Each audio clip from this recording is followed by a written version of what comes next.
ایک بچہ تھا جو بہت ذہین تھا مگر شرارتی بہت تھا.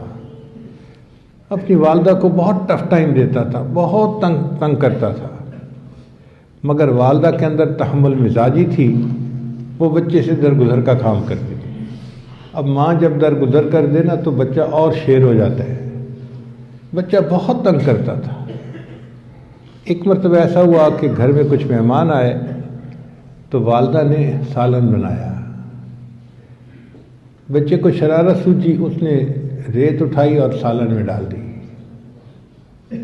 اب جب مہمانوں کو کھانا سرو کیا گیا تو سالن میں ریت تھی. ماں باپ کو بہت شرمندگی بھی ہوئی اور تکلیف بھی ہوئی کہ مہمانوں کے لیے کھانا بنایا اور کھانا بھی ان کو نہیں پیش کر سکے صحیح طرح سے. تو ماں نے کہا کہ یہ کس نے ریت ملائی؟ جب پتہ کیا گیا تو پتہ چلا کہ بیٹے نے ہی حرکت کی ہے. تو دوسرے بچوں نے اس چھوٹے بچے کو پکڑ کے ماں کے سامنے پیش کیا کہ تمہارے اس بیٹے نے سالن میں ریت ملائی. تو ماں اس وقت غصے میں تھی.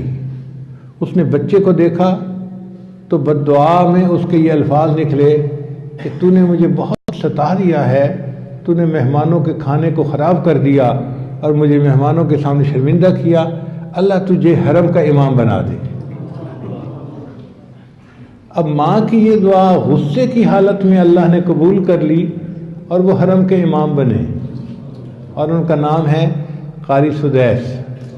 یہ واقعہ انہوں نے خود اپنا سنایا کہ میں حرم کا امام جو بنا یہ اصل میں میری ماں کی غصے میں بد دعا تھی اور اللہ نے مجھے حرم کا امام بنا دیا. جس ماں کی غصے کی بد دعا بھی انسان کو حرم کا امام بنا دے، اگر وہ خوش ہو کے دعا مانگے گی تو بیٹا ولی کیوں نہیں بنے گا؟ مگر آج کل کے نوجوانوں کو ماں کے مقام کا پتہ نہیں.